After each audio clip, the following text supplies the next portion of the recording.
All right, over to you, Sarah. Thanks, Kirsten, and welcome everyone, and my dog, who you'll hear in the background, to this really fantastic session, this environment exchange on FOGO in Canberra. We've got a veritable rock star cast of the who's who of the composting world. So looking forward to a really great session tonight. Let's begin by acknowledging that we're meeting today virtually on the land of the Ngunnawal people here in Canberra and pay our respects to elders past, present and emerging. We also acknowledge all Aboriginal people who have a connection with the lands in the ACT and the surrounding region. And I think when we talk about issues of conservation and custodianship of land, the topic that we're on tonight is a really, really important one, how to conserve land for future generations. So let's begin with a bit of housekeeping. If you have a question, please put the word question before your question in the chat panel, and that'll make it easier for us to share that with the panelists. Please remain on mute. While our presenters are giving their presentations, perhaps if we could keep the chat to a minimum so they're not distracted, and then when we're in question time, we can perhaps engage with it more then. If you would like to keep your cameras off while the presenters are speaking, that might help with bandwidth issues, which a few of us are experiencing today, and turn them on during question time. So without further ado, let's start with this fantastic topic. So we're talking about food waste, and in the ACT, this is obviously a really significant issue, and it's great to see so much action taking place around it. Roughly about 1/3 of the contents of household rubbish bins constitute food waste, which adds up to about 26,000 tonnes of food waste in our landfill each year. And this contributes an enormous amount of greenhouse gases to the environment, something we're very much trying to avoid. And also it's lost materials to our nutrient cycle. This is all material that is fantastic for our land and for our soil. Services that divert food waste from landfill help avoid greenhouse gases and turn food scraps and garden wastes into valuable products that circulate organic nutrients back into production and the environment. Very much observing that principle of one person's trash is absolutely all of our treasure. The ACT government's commencing a trial program of food and organic waste collection in Belconnen. So the purpose of this event is to discuss what this policy direction means for households and the environment, and the benefits that some other approaches offer as well. So we're not talking about specific composting tips, of which there are plenty of resources, but really more that bigger picture of the government and business community's role in consumption and waste and how we scale solutions towards a circular economy. So we will hear from 5 really fantastic presenters about different solutions for food waste. We have Yvette Mackay, the Assistant Director of Food Waste Projects in the ACT Government's No Waste Program, Mark Verbaken, the Manager of Environment and Community Protection at the Wodonga City Council, Brooke Clinton, Founder of Capital Scraps Composting, Sid Riley, the vermiculturalist and Managing Director of Global Worming, gives an insight into what a vermiculturalist is. And we're expecting Olympia Yaga to join us, who's the founder and CEO of Goterra. You'll find out more about tonight. So let me introduce our first speaker, Yvette Mackay, the Assistant Director of Food Waste Projects at ACT Government No Waste. Yvette has spent the last 3 years in the ACT's world of recycling and waste, where she has developed programs, campaigns and tools to support Canberrans to avoid waste, recycle right and live more sustainably. Yvette has a background in business and marketing and more recently studied permaculture design and sustainability. Yvette is part of the ACT Government's team to roll out FOGO in Canberra. So over to you, Yvette. Thank you, Sarah. I might just share my screen.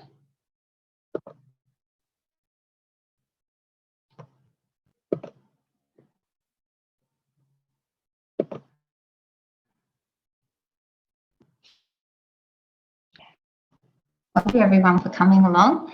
As Sarah introduced, I work for ACT No Waste and have been involved in a variety of different waste and recycling kind of projects in the last 3 years.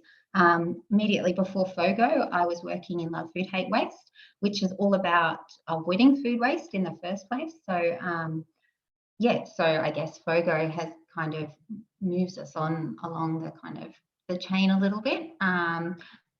you know, our priority is always to avoid waste in the first place, but at the end we do have inevitable food scraps, and FOGO is a initiative that we're trialling in some suburbs to immediately remove those food scraps from landfill. So, as mentioned just a minute ago, to begin with, we know that 26,000 tonnes of food waste currently goes to landfill, and that equates to about a third of household rubbish bins. And what we know is that the majority of that comes from homes. So often people think, oh, you know, hospitals and, you know, the hospitality industry, they're all very large industries. But the fact is there's a lot of homes, and that's why most of food in landfill comes from the households. So I'm sure you're all across why it's important to get food waste out of landfill. To begin with, it lowers waste to landfill. Ooh, I could make this bigger, couldn't I? Okay, slide. Does that help? Is that nicer? Yes. Okay. Yes, so obviously we want to lower waste to landfill. We want to reduce greenhouse gas emissions. We want to invest in the circular economy, and we want to return nutrient-rich compost back to Canberra soils. So the pilot essentially is a way we can kind of trial this service model that all states and territories have agreed to implement in the coming years. And so we can understand what we need to do to roll this out to the whole of Canberra. So for this pilot, we're focusing on 4 suburbs, that is Belconnen, Bruce, Cook and Macquarie. And everyone in the pilot with their own wheelie bins is automatically part of the pilot. And we've opened it up to multi-unit developments with shared waste facilities to opt into the service, because with more and more people moving to kind of higher density living, we need to be able to make sure that we can divert food waste from landfill, and people with, you know, for people who are living in apartments and complexes. So the main change that comes with a FOGO service, which is a 3-bin service that prioritises or tries to prioritise resource recovery, is that you're initially, you know, it's the green waste bin that many of Canberrans have opted into. It becomes the FOGO bin, and that moves to a weekly service, and that rubbish collection, which goes to landfill, becomes fortnightly. So you've got more volume in a FOGO bin, the 240 litres, and therefore we're giving that capacity to recycle more of that organic waste that we are seeing in landfill. So just a quick summary of how to FOGO. Essentially, we're providing, well, we have provided everyone in the FOGO pilot with a kitchen caddy and a compostable liners, so that it aids kind of that introduction to separating food waste. It kind of reduces the barrier to kind of dealing with food scraps, which a lot of people haven't ever dealt with in their waste separation. The caddy kind of identifies what you can put in it, and then you just transfer the food scraps either loose in the caddy or in your compostable liners to the FOGO bin, and then you present your bin to the curb like most of us are familiar with. So I guess the great thing about FOGO is that we can take all food scraps. So more than just your you know, greens and your fruit and vegetable scraps and your eggshells that you know, a home compost loves. FOGO is able to take your spreads and cereals, your meat, bones, your, you know, the takeaway food, anything that's edible can go in your FOGO bin. So that way it provides us an opportunity to really divert a lot of food waste from the landfill bin, but it also enables people who home compost and feed their chickens and their rabbits and worms an opportunity to compost the items that you typically wouldn't put in those types of composting bins. So, you know, excess citrus or lots of onions, your meat scraps, that kind of thing. The nose, I guess we won't go into the detail about that, but essentially this FOGO service is really focusing on food organics and garden organics, and we're not taking your other typically compostable things at the moment, because we really want to see what kind of products we get at the end, and we're eliminating that kind of grey area where you can get lots of contamination, such as, you know, coffee cups and things that some are compostable, some are not. So the composting material is being, the FOGO material is being taken to core kills in Mugger Lane. So just like your green bin, it's the same provider, but what they've done is they've set up a system to take all the FOGO material.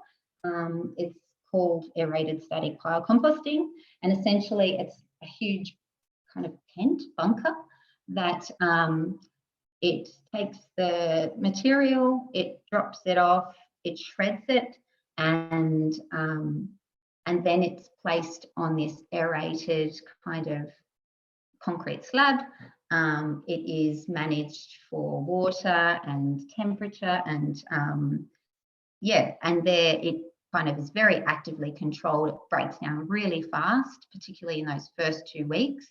And then it's moved into windrows outside, where it breaks down or matures for a further 5 weeks. So it breaks down very quickly. The whole process takes about 8 weeks.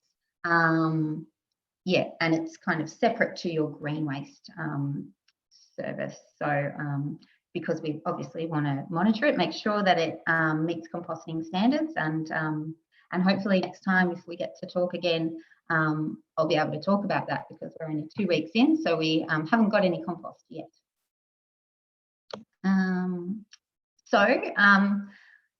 Introducing FOGO to these 5,000 households is a big change, and we recognise that. This is the biggest change that households have seen to their curbside collections since the introduction of the recycling bins more than 25 years ago. And we do recognise there is adjustment and change, and so we're really working with the community and very open to feedback to see how they're finding the service. We've got waste education officers, just like with the green bin service, who are bin tagging and providing that immediate feedback to get people kind of on top of what can go in and what can't. We're keeping an eye on contamination, and all our communication material is really focused on making sure we're putting the right things in and keeping contamination low. And we've got lots of information on our website for people to kind of look further. If you're interested in keeping in touch, you know, we've got a mailing list, and yeah, we've got our recyclopedia for options for food waste and managing that if you're not in the FOGO pilot area, but I'm sure you'll hear a lot more from the other presenters tonight. Thanks very much, Yvette. That's fantastic. And great to hear how that pilot goes, and looking forward to hearing what happens down the track.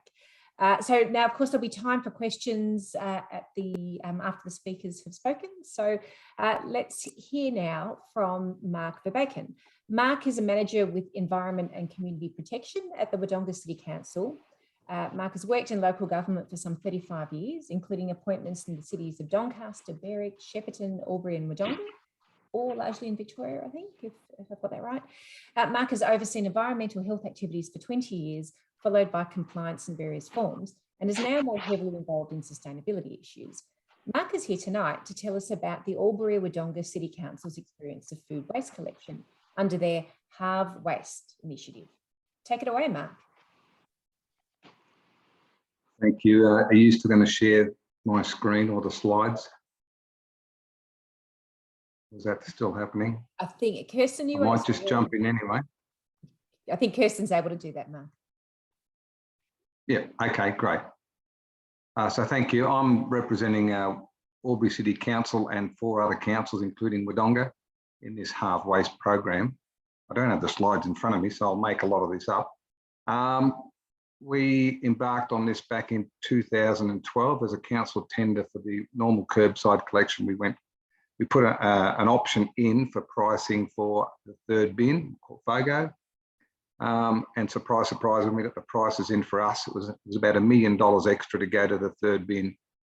So it was quite a tempting change for our community to look at that. Not necessarily what the slides will show, but we already had 48% of our community had signed up for a voluntary green bin at a cost of about $130 a year. So for those people who already had an existing green bin, their price actually came down for their waste service. And those who never had a green bin obviously had to pick up the difference. Thank you very much. There's the slide. So that's us. The name Halve Waste comes from trying to reduce the volumes at the Albury landfill. Can I go to the next one, please? I'll get through these pretty quick. The 4 councils, 2 in New South and 2 in Victoria, and that was it. Rapidly filling landfill. Yes, please. Next, if I may.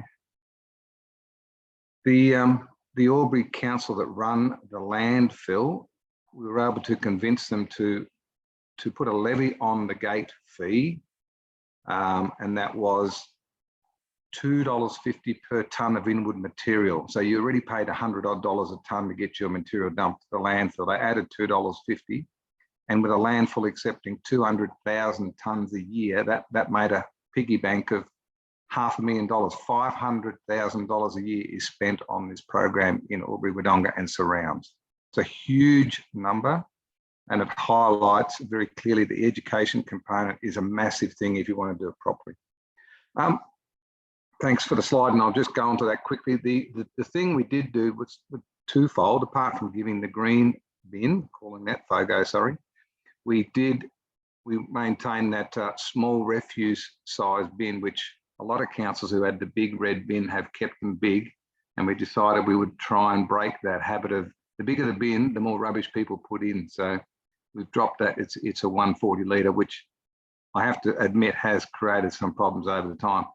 We were keen to keep the price down, and hence this variation gives you still 4 collections over a 2-week period. So that's why we maintain that configuration. Yes, please. Next slide, if I may. So that's a very important thing to try, and we gave them the big organics bin and the smaller refuse bin. We also provide a 360 litre recycling bin if necessary, if people want that yellow lid. Next slide, if that's going to come through.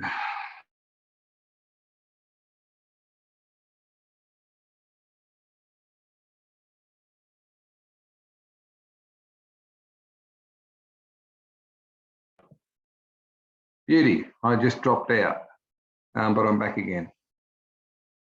Hopefully you can hear me and see me, whatever. I'm just waiting for that screen to come up again. Thanks, Mark. We can see you, and it's the Behaviour Change program slide that's up at the moment. Yeah, so people might have heard of Doug McKenzie-Moore, who does a whole heap of behaviour change, and that's where my role comes in at council. If I can be a bit funny, you know, we teach you how to park your car, because if you don't do after the engagement and teaching you, we give you an infringement ticket, and if your dog gets out, we give you a ticket, and if you put the wrong stuff in the bin, we give you a ticket.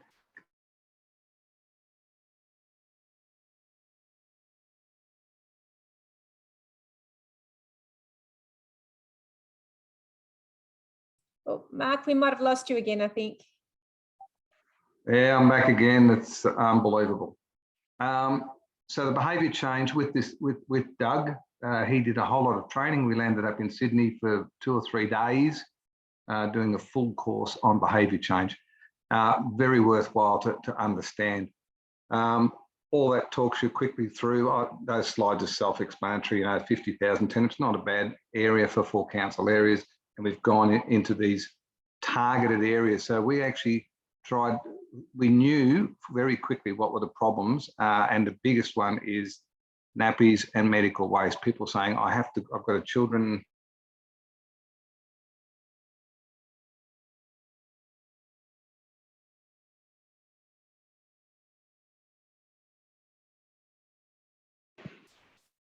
I've got children in nappies, and that was one of the big ticket items about trying to convert them to use their rubbish bins less. And you may remember 6-7 years ago when all this started, Penrith Council made some horrible press accidentally when someone on the radio said, you just put the nappy in the freezer for 2 weeks and then you put it in the rubbish bin.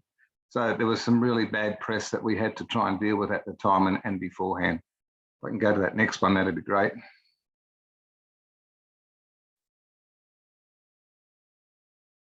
I might just quickly add, and it will come up in a moment, we accept pet waste. I think it's about the only region that accepts pet waste. And we were very keen on that at the very start. A, there was very few councils around doing this. And B, there's nothing better to tell grandma or grandpa, you use 1 bag a week and you've got a 240 litre bin, but where does your pet waste go? So if you've got a dog or a cat, here, madam, sir, you can put your rubbish in there your pet waste, and it's taken away via a composting service. We're getting a lot of flack from our state government who are saying, as a standardised, harmonised system across the state, we're not going to allow that to continue. So I'm not sure I could recommend going down that path, but if you could, it's a fantastic system. The community-based social marketing stuff, you have to go at behaviour. So you go at what do you want to target that people do better and what do you want them to do less of.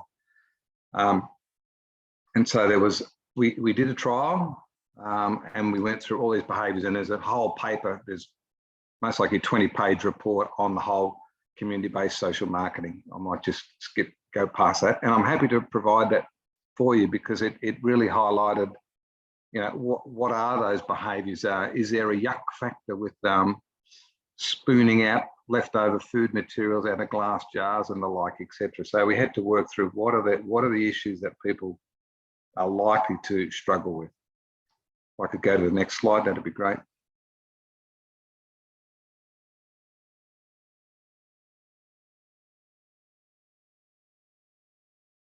As you can well guess, we used everything you can think of.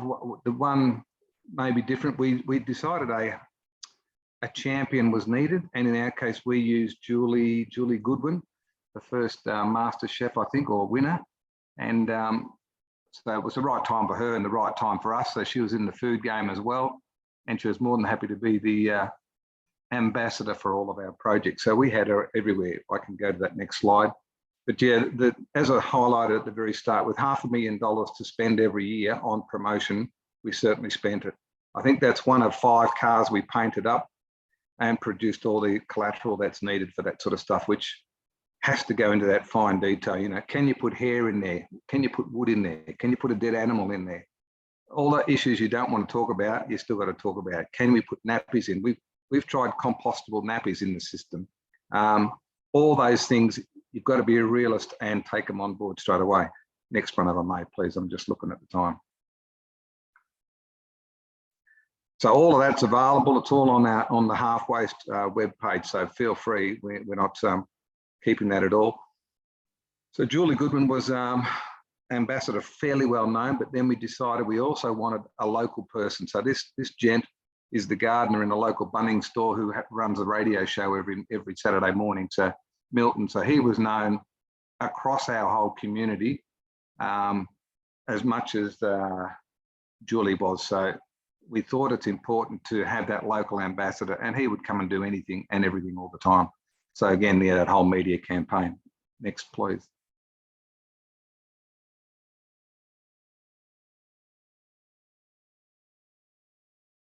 Traditional stuff, the engagement with the community, farmers markets and all those places. So I'm sure everyone here knows all about that, so I might just skip over that. I think I'm one more to go. And in case I get cut out, what I will say very quickly is, and we dealt with as I said to you earlier, you have to deal with all the issues. What we found is the sooner you dealt with an issue and put it to bed, the better. So as soon as somebody rang, we'd nearly jump in the car, and that is we had about 13 or 16 people. We'd jump in the car and go to the person's house and say, what can I do for you? What's the problem? Sort it out before they start whinging to the neighbours and doing all the things that they want to do, get on Facebook and the like. So we would just jump on their door. And when you're suddenly at their front door saying, what's in your bin? How come you can't use the bin? Oh, it's filled up with, with all my recycling. Oh, well, that wasn't the plan. How about we give you a bigger up recycling bin, and problem solved. But yeah, deal with them immediately. It was what that's highlighting. And yeah, if you have the opportunity, the call centres were the same. The councils took that on board ourselves, so we would answer questions and not just via some third party. Thank you. What I was going to say is the state results have come in about this last week on diversion from household curbside collection, and we are Wodonga in Victoria is got the third highest diversion rate, which is 73% of household waste now is diverted, and very much reliant on the FOGO. We do get a percentage down there at 0.5%, which I have to be honest and say is a little bit overrated, in that we have a pre-sort at the landfill. So the FOGO goes to the landfill, gets, I can't really say processed, gets screened, and some of the stuff goes out before it goes to the actual processor. So that's a slightly better number than it really should read. And there you go. We were at 44, 49%, now we're at 73. So it speaks for itself what that can do. I think that should be it. I'll have a quick look. Thanks, Mark. So in conclusion, I'd have to say, very nice to have a bag of money.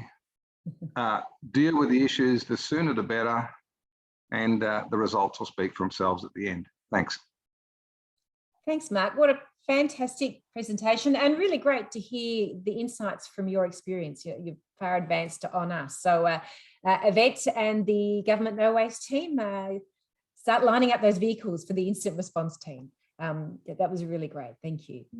Okay, if I could introduce our next speaker.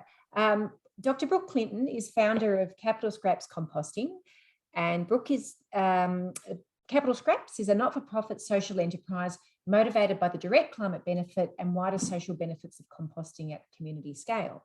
Brooke has a PhD in biodegradation, and most mornings she can be found riding her bicycle through the suburbs of Canberra collecting household food scraps before stepping into her day job as the Executive Director of the community organisation Sea Change. Thanks, Brooke. Take it away.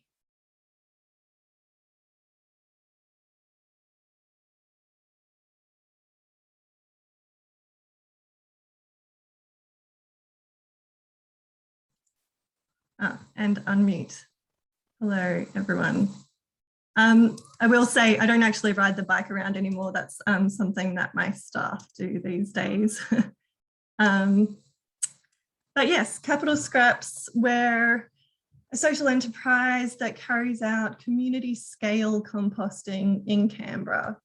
I do want to quickly talk about landfill. As we all know, it's a solution that causes more problems than it's worth. One of the problems for local governments is that it is increasingly expensive. We don't necessarily have the appropriate land close to urban centres. Tipping fees or gate fees are increasing, and that's a good thing because we all need to be more conscious of our waste. But the problem that Capital Scraps is concerned with is what happens to organic material in landfills. It's squished down, compressed in between all sorts of other materials, an increasing amount of plastic these days, and it ends up in these airless pockets. And that's where we get methane generation. This phenomenon is something that we would love more people to understand. It's not an inevitable situation. Food waste doesn't have to be gross or stinky or produce a lot of greenhouse gases. It is all about the conditions that you set up and manage.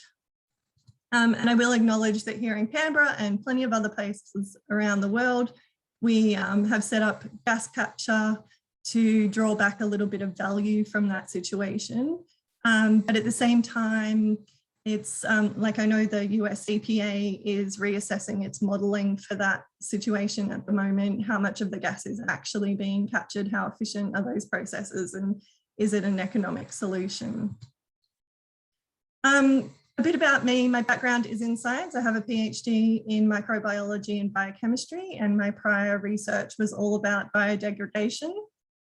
So I really love the science, but at the same time, I recognize the urgency of climate change, that we need to do whatever we can. So what better way to use that knowledge than apply it on the ground with composting? And when we're talking about composting, there are, of course, lots of different processing technologies and methods and lots of considerations that come along with those different options. It's fantastic these days that people are starting to appreciate the difference between home composting and industrial composting. Backyard composting is fantastic because it recycles the food waste at source, thereby avoiding complicated logistics and transport emissions. But one big problem with backyard composting is, by and large, it is not done very well. There are plenty of backyard composting heaps that are sitting there as mini landfills that are spewing out lots of methane unnoticed. So larger scale composting solutions, commercial composting, tackle the problem at scale. But as soon as you scale up those processes, you have all sorts of other problems like leachate, nutrients being in the wrong source and contaminating water tables if we're not careful. Odor problems. Odor is a big one. So there are lots of engineering controls that go into mitigating these problems and dealing with them. But there is also a third solution. So community scale composting, when there's plenty of expertise behind it, can be hugely environmentally beneficial and is also a really good economic solution when it's well run. So we say that backyard composting is good when it's done well. Commercial scale composting is definitely bigger and there's a lot of considerations to assess and compare the different technologies. But community composting is hands down the best option. So a little bit more on the different processing types. This is a picture of an in-vessel composting tunnel from Soilco, an Australian company. You might notice the vents in the floor there for aeration. There is also gas recirculation, and not shown in this picture, there would be some biofiltration. So all of this engineering is directed towards tackling those odor problems that result when you consolidate up the organic waste together. At the same time, they are useful in tackling the problems like the methane generation that comes along with those activities. I really love these pictures from an operation in the States.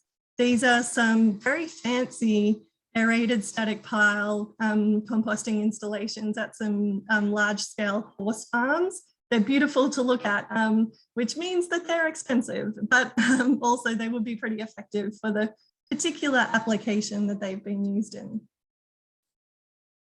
And I've got to talk about the science. When it comes to composting, it is not just about aeration. You also have to consider a whole suite of other things like porosity and texture of your feedstock materials, packing densities, absorptivity, transduction, surface chemistry, all the things that come along with that, and the community dynamics. When we're talking about the biological situation in composting, it is hugely complex. We're talking about tens of thousands of species all interacting, and it's all happening at the microscopic scale. But the Goldilocks situation that we're looking out for is all of those particles of mixed materials packed together, but with air spaces in between them, and with a nice film of moisture around each particle, and of just the right thickness to support that life, and so that it is at its most active to transform those materials. On top of all that, it's also a dynamic situation. Things are transforming, they're always changing. So it's something that needs to be monitored and managed as, well, constantly. And that is what we do at Capital Scraps. So the application of this science is how we achieve a really very impressive efficiency with our composting methods.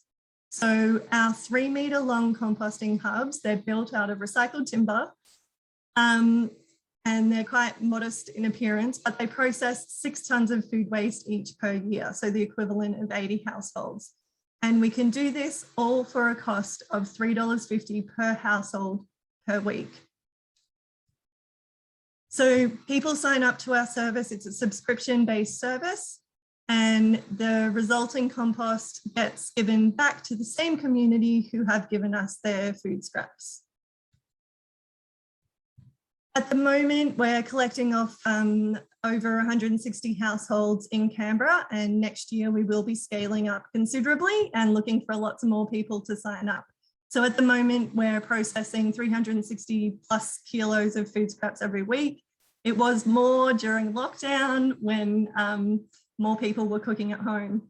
We do all of this while pretty much completely avoiding transport emissions. We use an electric trike and also an electric van when we move bigger volumes of compost around. The compost also gets used directly in the local suburbs where we're carrying out the work.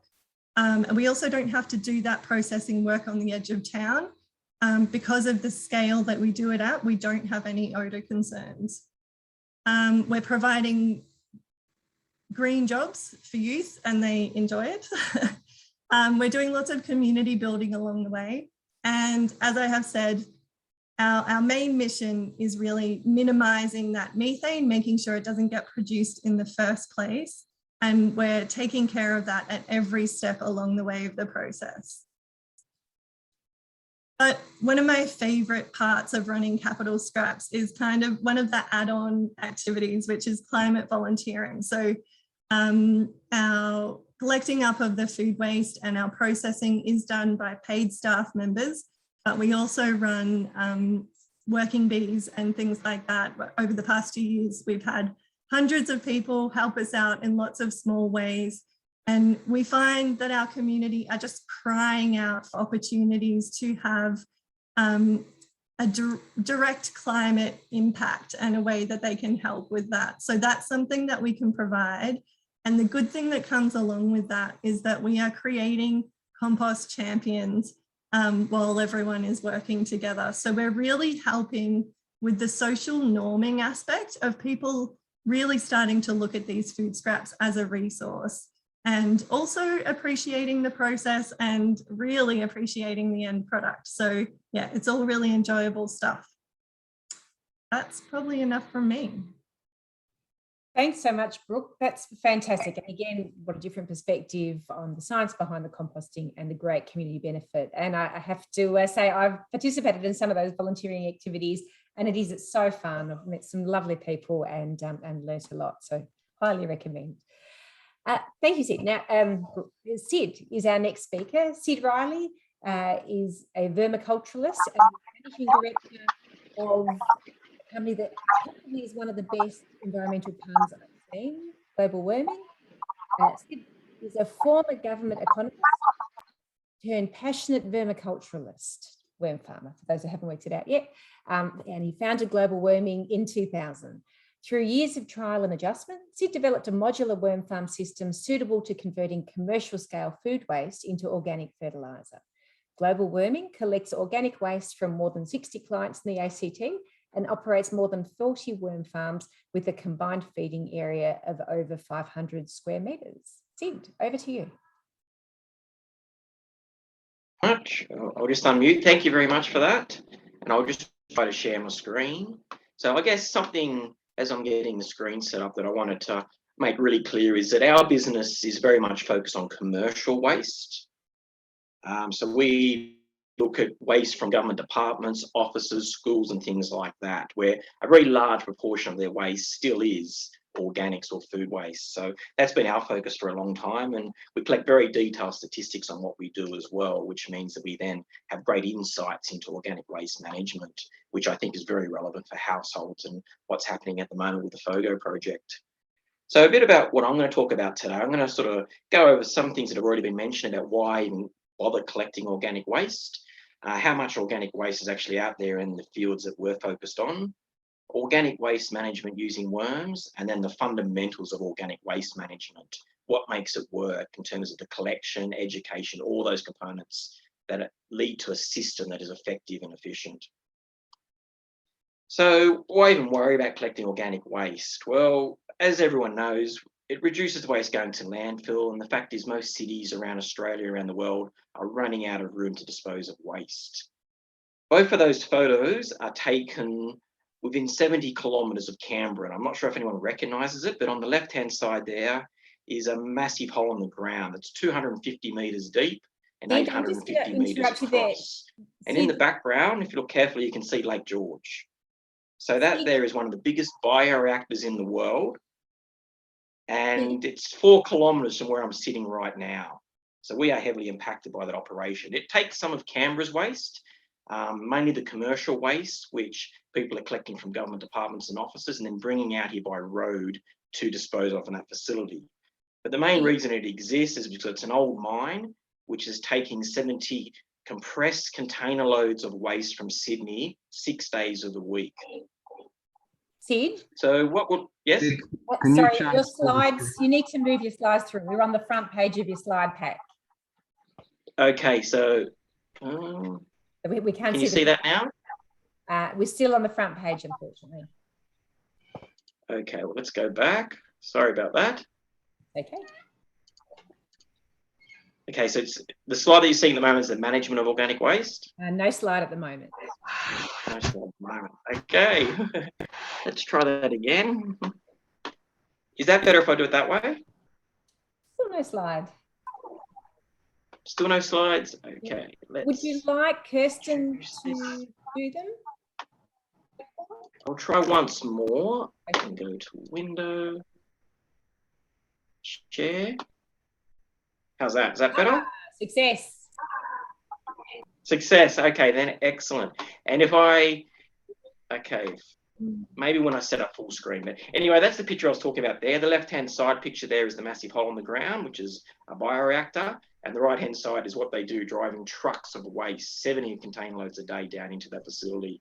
So it sort of shows that we're running out of landfill around Australia, hence why they're looking at, why they have been shipping many tons of waste from Sydney every week to the facility just up here at Terrigo. The second reason is when waste is buried in landfill, it produces methane, as we know, which is 25 times worse for the environment than carbon dioxide. And methane currently contributes to over a quarter of greenhouse gases around the world. So I guess the thing we find most exciting, which I'm sure Brooke would, and anyone sort of in the composting game is we're recycling nutrients. By doing what we're doing and stopping all that organic waste, food waste going from landfill, we are using processes to convert it into something which is nutrient rich, full of microbes, a very long-term carbon sink, balanced pH, water resistant, an amazing product. So the castings we produce is just something that just gets me very excited. And myself and all my employees find that's probably the best bit of the job is harvesting the castings. So I guess a little bit about my business first up in organic waste management. We've been collecting commercial waste now for over 15 years in Canberra. And we've had some clients for over 10 years, including the Australian Bureau of Statistics, Australian Institute of Health and Welfare, and the Department of Education, Employment and Workplace Relations. We weigh every single collection every week and put that into a database. And yes, I am a data dag. I like to store databases and look at that data because I think it's very important. And I was always of the belief that all our clients should actually get some sort of carbon credits for what they're doing, participating in this diversion of organic waste from landfill. So we offer services, and we have many different types of services. We want it to be custom made for what suits the client best. Our premium service involves providing all the bins, collecting the bins twice a week, and we're responsible for all aspects of the collection. We actually physically go into the kitchens of the offices and the schools, the staff rooms, all that sort of stuff. We also run a composite service, where the cleaners will largely do the work, or in schools, the students and the teachers might do it, transferring the organic waste to our worm bins, which we then collect at least once a week, usually twice a week. So there's a couple of photos there. The top left-hand side is Tilapia Park School, which we've been doing since 2012. We divert 5 tonnes of organic waste from that school every year. The bottom left there is, we usually have 7 or 8 large wheelie bins in the basement of the Department of Education. And we've just hit 1 million litres of organic waste diverted from that building alone. And the one on the right is Department of Finance, which is just the premium service that we operate inside the kitchens. So next, after we do all the collection of organic waste, we take it to our worm farms. And we have many sites around the ACT. Our 2 main sites are Dairy Road, which is part of the Canberra City Farm Precinct. And it's great to be surrounded by like-minded people and such productive gardens. We have 6 large worm farms there and about 120 square metres of feeding area. And that site alone handles about 120 tonnes of food waste per year. We also have a site at Fairburn where we have 4 large worm farms. We're really ramping up that site because we're doing more and more work with the Canberra Airport Commission. We have about 70 square metres of feeding area there. And then the exciting area of the business for me in terms of the growth in recent years is our on-site management. So we lease worm farms and set up worm farms on-site, which means there's 0 waste miles. So we have 2 worm farms in the Barton precinct. We have one that's in the city. 2 of those are actually in the basements, which again shows that if you manage food waste right, there is no odour, there is no pests. It's actually quite an exciting process. And then we're actually doing 14 schools around the ACT at the moment as well. So the on-site management is great because it's a great way to sort of showcase what we're doing and how effective and efficient it is. It's a great way to get people involved. It's a great way to educate people and have others sort of take on custodianship of what we're doing. So they really become highly involved with it. So there's a photo there of harvesting one of our farms at Dairy Road. That farm was closed down because some of the gum trees actually tapped into it and started sucking all the nutrients out of it. So that farm alone was 22 metres long and 2.2 metres wide. And we got about 15 tonnes of castings out of that farm. Here's another 2, which is 2 of our lease farms on site. The left-hand side there is at the Australian Institute of Sport, which we set up almost 10 years ago. And the one on the right is the basement worm farm at 4 National Circuit in Barton. That farm is 9 metres long and it handles a tonne of food waste per month. And here are 2 of our school worm farms, 2 of the 9 that I did today, actually. So the one on the left is St. Peter's and Paul. The one on the right is Majura Primary School. Both of these have been going for more than 12 months. And most schools, as we know from our statistics, produce a lot of food waste as well. And for every 100 primary school students, you're looking at 42 kilograms of food waste that's produced at those schools. So most of our schools were diverting at least 5 tonnes of food waste per year on site, using the students, having the students involved, and the students sharing in the end products as well. So in terms of our outputs, the number 1 is the vermicast or the worm castings. We actually use a lot of our castings to produce a really high quality worm juice. Liquid castings, we actually use a process of aeration and agitation to produce a syrup to get rid of any remaining contaminants and produce something that is very, very strong and at least 10 times stronger than what's commercially available at the moment in terms of seaweed extracts. And just to put things in perspective, we've had ours tested over 3 years now. And for most of the nutrients, we're at least 300% higher, up to 10 times higher. And the active microbes, the really exciting bit, which really generates a lot of plant health, helps plants uptake nutrients. 1 mil of seaweed extract has 2,600 active microbes. 1 mil of our worm juice has 7.7 million active microbes. So it's just quite exciting what's happening at the moment, and we're really ramping up production of our worm juice. So the last thing I was going to talk about is, what I call the essentials of an effective organic waste system. It's what we've learned from experience over the last 15 years, and it works in terms of any sort of rollout of organic waste collection system to households and things like that. And that's all about the education and support of the system, having people know that what's happening is real. It's actually going into recycling of nutrients. It's not going to end up in landfill. So what we're doing is important. It's making sure that you collect things regularly from kitchens. So we recommend at least twice per week.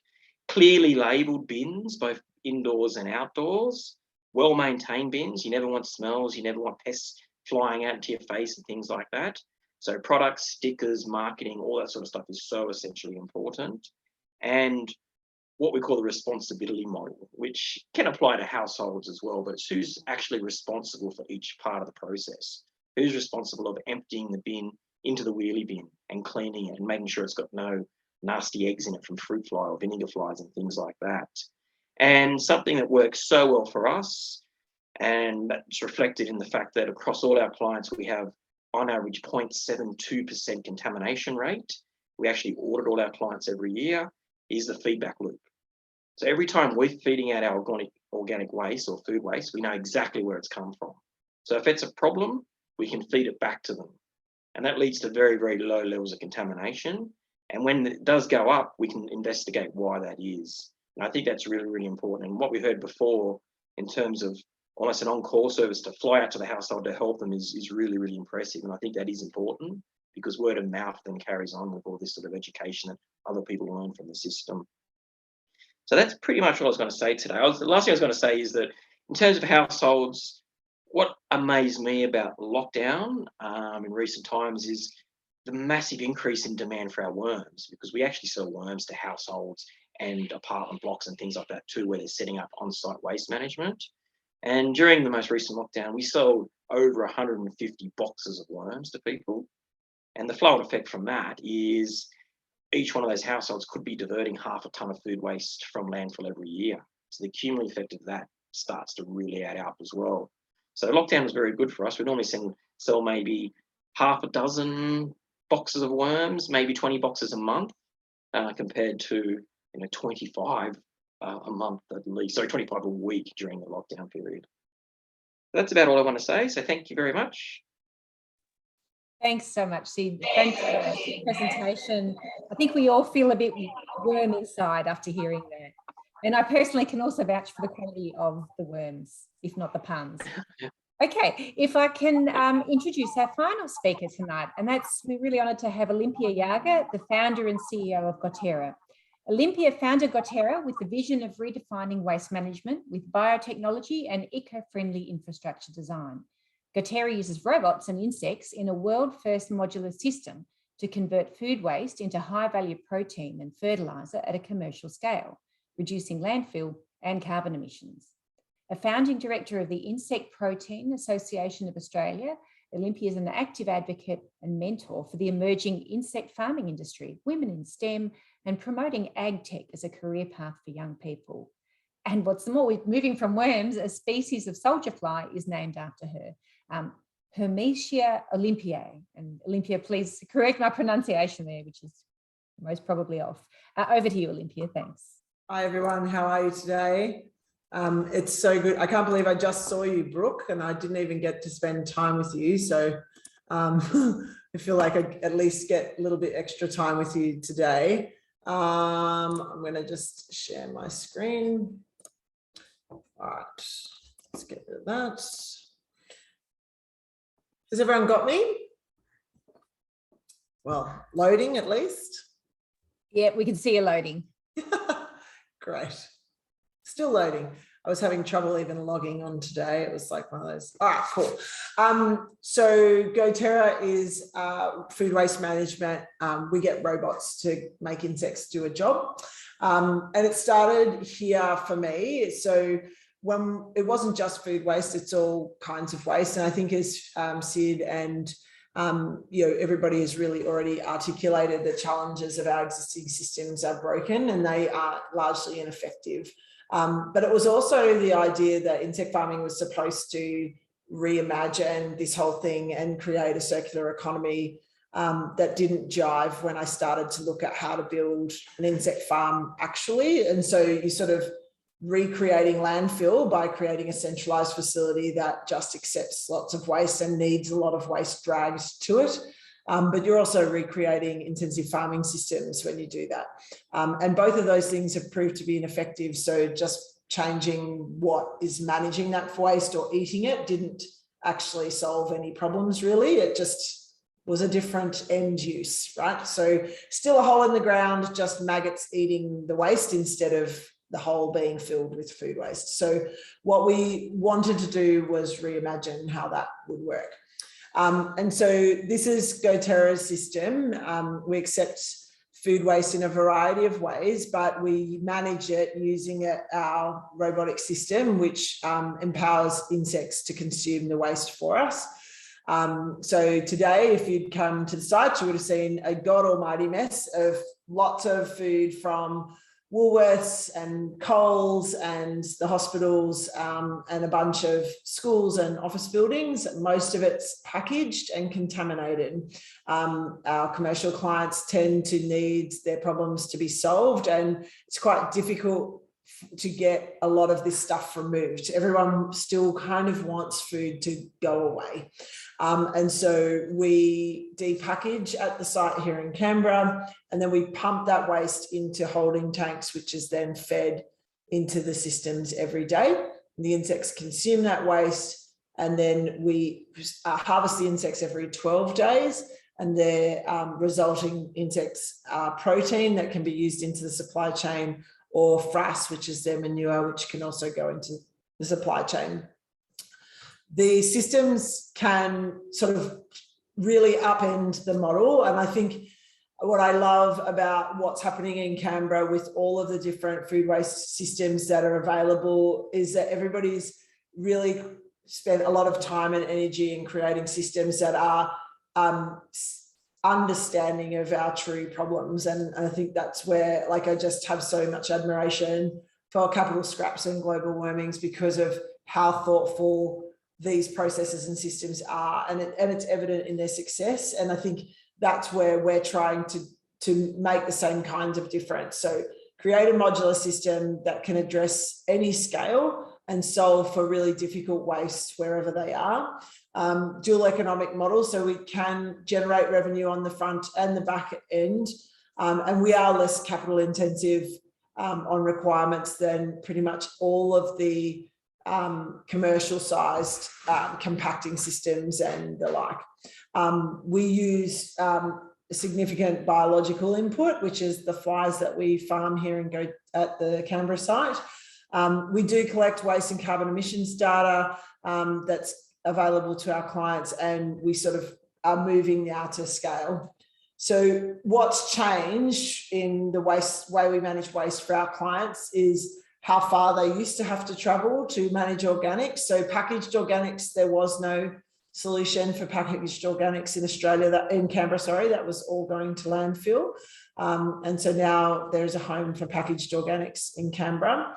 A lot of our clients in Sydney, for example, didn't have capability to manage. They had to separate oyster shells, or they had to take out chopsticks, or they had to remove certain bone and different things like that. And with our system, they no longer have to. And so what it looks in real time is this. So we have on-site waste management at Source of Creation in Barangaroo, Tower 2 in Darling Harbour. And that unit manages the waste from all 3 towers in that precinct, residential, commercial, retail, and office buildings. We have a stack, which is a decentralized piece of infrastructure that can handle depackaged waste. It occupies less than 100 square meters, and it's able to receive packaged organics again and commercial waste at a waste transit centre. So this is our stack at Albury City Council waste facility.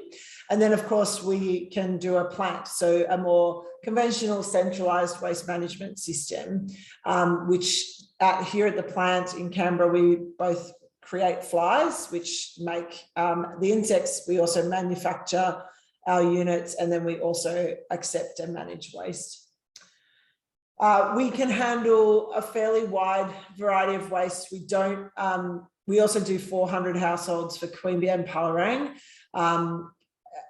That has been an interesting experience. It was really interesting listening to City of Wodonga talk through their experience. We've certainly do manage dog and cat waste, lots of cat litter. And so we've segregated household FOGO. So we just do the faux part. from the rest of our line, because there are so many contaminants in that waste stream. So they're not always just food. We get a lot of human waste with nappies. We get a lot of animal wastes as well. So most of those insects and manures go into our trial work that we're doing with CSIRO on PFAS and microplastics. We do aggregated retail. We work with a lot of waste distributors, and we of course work with agriculture and manufacturing organisations. So we are really focused on difficult waste streams. Philosophically, as an organisation, we care deeply about the climate crisis, and so we are invested in people wasting less food. The trends are pointing to that, and certainly the investment in prevention of food loss is incredible. So more than $500 million, it was put in venture capital investment in the US alone into food loss prevention. So front of house, making it so that logistics are better, packaging is better, those sorts of things. So we are really focused on very difficult waste streams. So mixed and packaged waste, back of house, so grease trap wastes as well, and household food waste.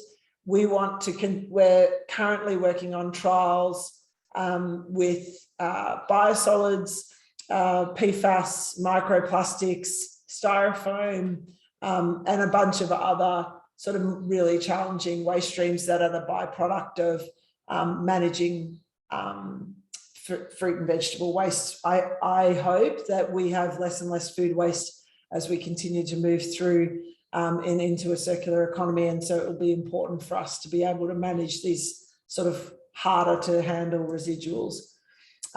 This is how we sort of deliver a service. So we receive a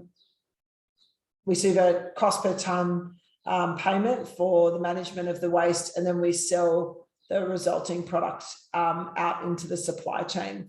It is important to note that some of our insects don't go to livestock feed, although that is the most common story that we tell. I was going to sort of try and keep it short and sweet and then leave it open for questions at the end. So that's all from me. Thanks very much, Olympia. That's just fantastic. What a range of waste. So exciting to hear. So thank you so much to all. Each of these presentations has shown quite a different perspective on waste management. And so now I'll open it up for questions to the group and encourage panelists if you have questions for each other as well too. Starting with, I think, Scotty, you had a question for us in the chat. Yeah. Do you want me to just ask it? Yeah, why not? That'd be good. Just for them. Yeah, thank you. Cool.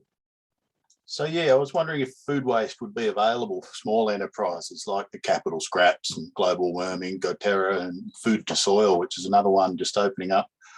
NGOs like the City Farm and the local farmers who want ready access to material for on-farm composting. Or has what really is an incredible source of value been granted exclusively to cork hills?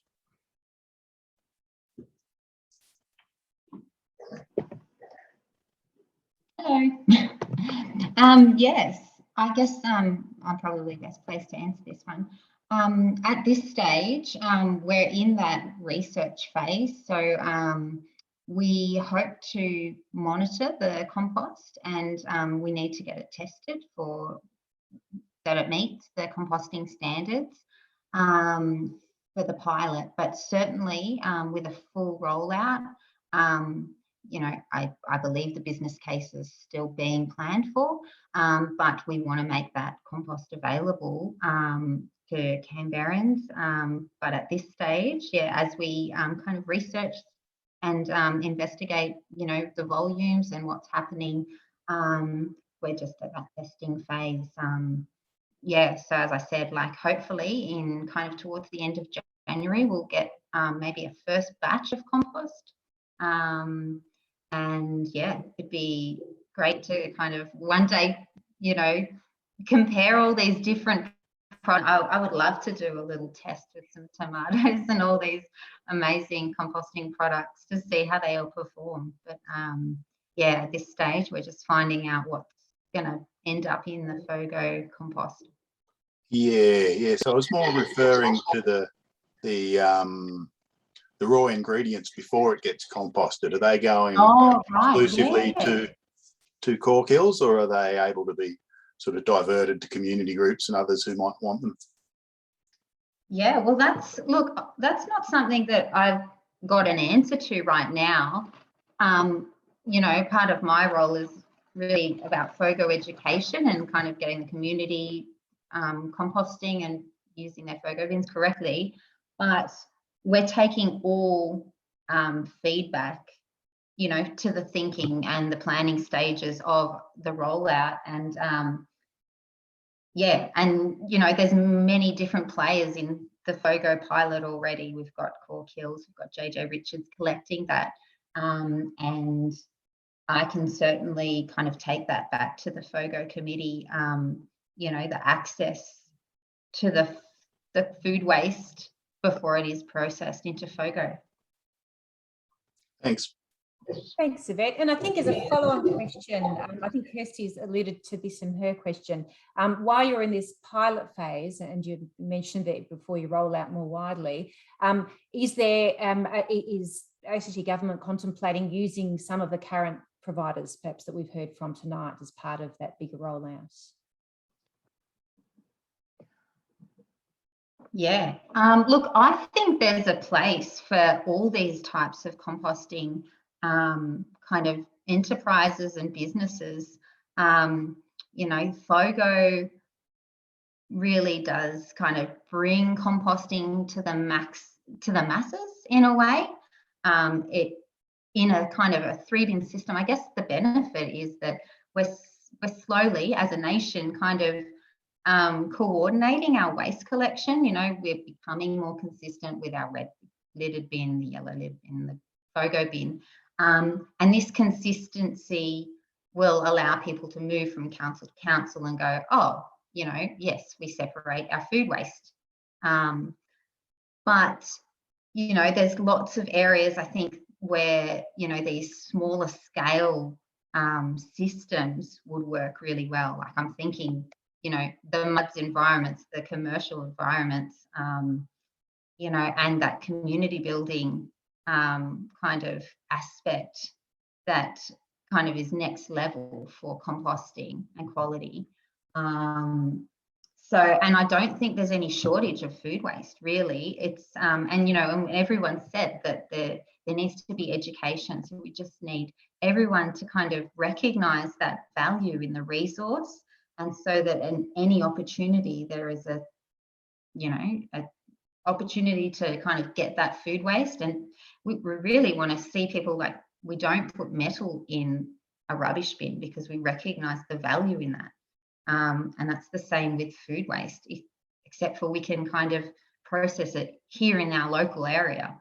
And yeah, and so that's where I think we all, you know, can play our part in getting all that food waste that's kind of cropping up everywhere. Thanks, Yvette. That's great. I think now Larry's got a question here. I think this one's for you again, Yvette. Larry references Brooke's zero emissions transport and use of electric vehicles. And his question is about the ACT government proposal and whether they'll be using electric vehicles or will it be diesel trucks on the road and diesel equipment turning the windrows? Yeah, look, I believe the ACT government is moving towards zero emission vehicles, and that's one of their targets. I do know that the one FOGO truck is a diesel truck, and that's due to the weight capacity. But I've already heard, like, kind of, you know, in the talkings that we are moving to electric vehicles. A full rollout, I imagine, would include that, but probably not placed to say. Yeah, so yeah, that's a kind of an overall target of the government. Thanks, Yvette. And Brooke, you've got your hand up.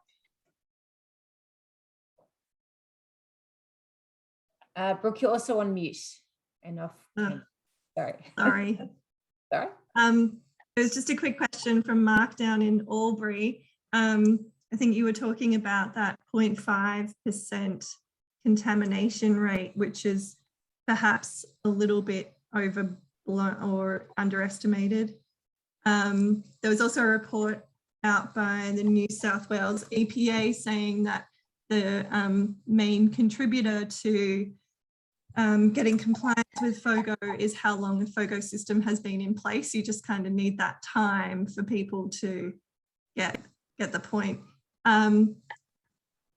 Yeah, so I was just wondering if that contamination rate was on a weight basis, because what we see at Capital Scraps, because we are using user pays, I forgot to mention this earlier, people are paying upfront for our service, and so they respect it highly, and our contamination rate is like less than 0.01. We get a few on a weight basis. We get a few fruit stickers, of course, when people forget to take them off, but they're and very occasionally a fruit peeler that falls in by accident.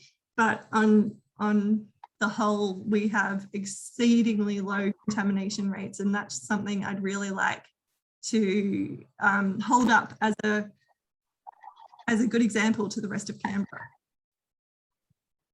If I may respond, yes, it is. We've been going 6 years now, and I think we started at about 6 or 7% contamination. So it has just continually driven down. It still seems to be that plastic's the biggest contaminant. So, you know, even down to what liner you use is becoming an issue for a lot of people, because the supermarkets sell compostable bags or biodegradable bags and all sorts of other things. So we still have an issue with, but 0.5% for an average community who are not necessarily are very engaged is still a pretty good number. Thanks, Mark. And a question from Liz. Would you like to ask that question?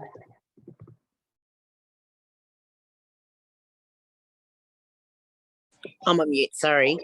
Sure, I'd love to ask that question. It's for really Goterra, Capital Scraps and global warming. You know, for me, it's what have been the blockers to scaling up, especially to around, you know, government policy regulations and support. It seems that, you know, I hear businesses are ready for it, consumers understand, or, you know, understand to some extent the importance of this. People are ready to do this. What, I guess, you know, from your perspective as businesses, what does the government need to do to actually make this faster or bigger or grow at scale? I'll kick off. You know, there's lots of different comments and conversations I think that can be had, but I think by and large, we've got to try and understand what we're doing. And I think the natural tendency is to just try and shove the existing solution into, like, so take the problem and just shove it into the existing solution. And I think that's where sometimes discouragement comes from, because some of the alternate solutions can be more effective, more productive, yield more return back to the environment, to the community, to the bottom line. I think the challenge, though, on the flip side, and I'll speak just for myself and my experience, is that we're a startup. And so it's a bit of a stretch when you first kick off and say, so I've got this idea and it's maggots in a box. And it's reasonable that new ideas that have no grounding, because we've completely revolutionized something without disrupting anything and doesn't look like anything else that we do. And so it's completely reasonable for people to be like, well, hang on a second, like what gives me any confidence that you can A, even deliver this solution, even though it looks good on paper, and B, that it will be safe and scalable and all of those things. And so there is a balance here in bringing things that have not been seen in our world before, and so are hard to imagine, because we have to remember we've been managing waste of all kinds for thousands of years the exact same way. And so changing how we manage waste just outside of sort of the pattern of how we manage waste seems very difficult. I think, though, you know, what what I've seen in our clients and the adoption that we've had is that everybody wants real change, not Band-Aid change. I think Mark touched on that a lot in how they've sort of worked through their program and how you get people to sign on and all of those things. And so I think that the challenge for governments is real because they have to deliver a solution within the constructs of a ratepayer and the consensus, not just those of us that are sort of have really more forward opinions on how we can do things. But by and large, I think we all need to be a little bit more brave because honestly, we don't have a lot of time left. So, yeah, the barrier ultimately is that we find it hard to change. Thanks, Olympia. Sid, did you want to provide an answer to Liz's question as well, or was that a separate question you had? Yeah, that'd be good. Yeah, I guess following on from what Olympia said, a lot of what we're doing is pioneering. It hasn't been done before. So I'm sure we've been in a similar situation where we've had no one really to learn off. So we have to go and develop systems that are modular, that are expandable. And something that's really important for most green businesses, and I'm sorry to put on my economist hat, but I used to be an economist, is we need to show that these sort of green changes, these positive changes for the environment can be profitable. It's one of the cold hard facts of this, I think. You need to break even and make a bit of a profit. And once you're doing that, then things will start to grow. So I guess what we need to do is show that these things will work, show that they are working, that it can sustain a business and it's sustainable for the environment as well. And then from there, naturally, our businesses should grow. So I guess back to a question Scotty had before too, which was really, really relevant, because I think he was sort of getting at what's the impact of this FOGO process and this whole project going to be on businesses like myself and Capital Scraps and Goterra. And it's a really important question because there's lots of lessons that we have learned through being hands-on that FOGO would do well of learning from us as well. And we have been involved with some of the initial discussions and things. We've got a lot that we can offer. But another important thing is that from what I understand at this stage, the whole project is focused on household waste. So the whole waste model in Australia is governments, local governments, ACT government are responsible for household waste. And then other providers are more responsible for commercial waste, which includes schools and hospitals and all sorts of other things. And that's a space that we've always deliberately dealt in because I sort of think that's sort of, you know, for a lot of business reasons, that's why I've sort of dealt in that area more. But I guess the big concern is what impacts it's going to have on other businesses who are reliant on household waste. And secondly, for us, is there going to be a whole lot of Yahoo cowboys that now enter the market? Because the ACT government's not interested in transporting the waste, picking it up. They've got the facility at the end, or they're contracting the facility to do the work. So if all of a sudden you've got all these Yahoo waste transporters coming into the market and taking stuff there where they don't care about contamination, they don't care about any of it really, they just want to make money from a transfer fee, that's when we're not going to get the beautiful compost at the end. It's that sort of thing we need to focus on. So, you know, as I mentioned before, our business has always known exactly where the food waste is coming from when we feed it out, and that leads to us having such low contamination rates. And another really important thing when it comes to, I think, all us three providers in the market at the moment that have been working for some time is our processes don't make contamination worse. So if you've got a broken bottle, or if you've got a bottle that's in the waste, the worms aren't going to smash the bottle. The composting process is not going to smash the bottle. But larger scale, any contamination can be made a lot worse by that whole mechanical process. One battery, one fire alarm, you know, a fire alarm is full of radioactive waste, and all of a sudden you've got compost that can't be used. And from a lot of case studies around Australia, including up in Sydney, they go through this amazing process to compost organics and then bury it in landfill because it's not up to standard, it's not up to scratch, it can't be used. There's a composting facility just up the road here, and as I've said to many people before, is it's beautiful how the compost glistens in the light because of all the broken glass in it. It's quite beautiful until you get up close. They can't sell it. All they can use it for is mine site rehabilitation. So I think there's a lot that we'd like to offer as providers in the market at the moment to make sure this FOGO does work, and also to make sure that it allows sustainable businesses like us to also thrive in the ACT market. Thanks, Sid. That's a really, really valuable perspective and hopefully useful for the ACT Waste team. Brooke, did you want to add anything to that? Yeah, I'll just quickly say, I think that we should all be cautious of mindset. I mentioned that one of the main concerns for local governments is the cost of landfilling.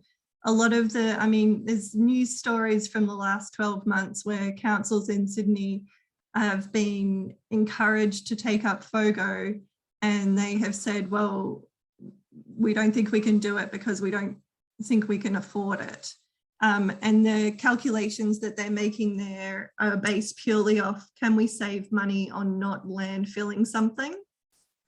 But obviously there's a lot more to it. Like if you're just going into it with that mindset of, can we save some money? Can we keep our rates from not increasing because of these increased waste management fees? Then you're going to be missing out on a lot of other opportunities, including focusing on the end product, like Sid was just saying.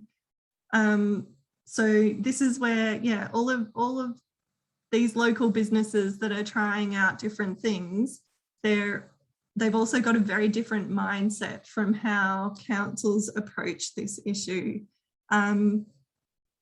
So, I mean, at Capital Scraps, we are one of only 2 that I know of businesses in Australia that are charging householders upfront for this service. It's kind of a revolutionary concept. It's not in America. There are 120 businesses in America that are doing it this way. But we do have enough environmentally minded people in Canberra who appreciate that that is worthwhile. If they don't have time to do composting themselves, and they want to see a good environmental outcome, then that's completely worthwhile. But it's appreciating that process and appreciating the end product and getting more people to think of it as a favourable thing. There's a lot that the government can do, including supporting businesses that already have that correct mindset. Thanks, Brooke. That's great. Just very conscious of the fact that we're just about to run out of time. Olympia, you've got your hand up, and I know, Mark, you had a question from before, and we would love to just put in a waste avoidance question at the end there too, if you kind of suffer. Yeah, I was just going to quickly answer Mark's question about regulation. Thank you. I don't have understanding on worms, but from black soldier flies, they are, it's considered farming when you manage them with food waste. You are managed by the waste regulation of the state in feeding them food waste. So you need to have a waste handling license for organics to manage insects. And then New South Wales EPA and ACT government both look at the offtake as manure. And so that manure must be composted to meet the standard, or it can be sent directly to agriculture as a manure. So I hope that helps on regulation. And then what was the other question, Sarah? Sorry. Thanks, Olympia. And Sid, did you want to just speak quickly to regulation and worms? Yeah, it's the same thing. It's the same thing for us. So ACT has pretty strict rules in terms of having waste transporters licensed to move around waste, including organic waste. A lot of requirements attached to that, and also waste management facilities too. So EPA has separate regulations about how much waste can be managed on site before you need to have other things that are in place. So yeah, so for us, the main regulation comes in terms of the output and having the output tested and make sure that it's safe. But ours is sort of treated more like vermicompost, castings as opposed to manure. So yeah, but it is a challenging area because again, as Olympia can say, we're in a pioneering sort of area here. So we learn by doing, learn as we go, and hopefully help others in the process. Thanks so much, Sid. While we just seem to be warming up with the questions, I think what I might do is hand it over to Kirsten to just give us a little bit of information about what's happening with Cons Council at the moment. Before I do that, just a huge thanks to all of our presenters, and thanks for those who've joined and asked such interesting questions. I feel like this conversation has a lot more in it, and look forward to further opportunities to follow up from some of those issues. And thank you particularly, Yvette, for it's really great to have your perspective and to be able to have you answer some of these questions here. So thank you all. I've really enjoyed this and learned an enormous amount tonight. And Kirsten, if I can hand over to you. Yep, thank you very much, Sarah. And thank you so much to Olympia and Brooke and Yvette and Sid and Mark. Really fantastic to hear those perspectives. I really wanted to ask about waste avoidance, but it'll have to wait for another day. So just a few announcements to wrap up. The recording of this event will be available on the Conservation Council website within the next few days. You'll receive an email with that link. Our final event for 2021 is a celebration of local environment communities' achievements over the past year and the presentation of the ACT Environment Awards online on Sunday the 12th of December. So please register via our website to come along and hear about what the environment community has been up to. Our Christmas auction online is a great opportunity to do some Christmas shopping while supporting environmental advocacy. You can find the gala bid link in the chat bar now or via our website, of course. Final days, bidding closes on Sunday the 12th. We're always looking for volunteers to help us with a wide variety of roles. So if you're interested, visit our Get Involved page. And we're actually looking at the moment for an events and fundraising manager and an office manager. Those two are paid roles.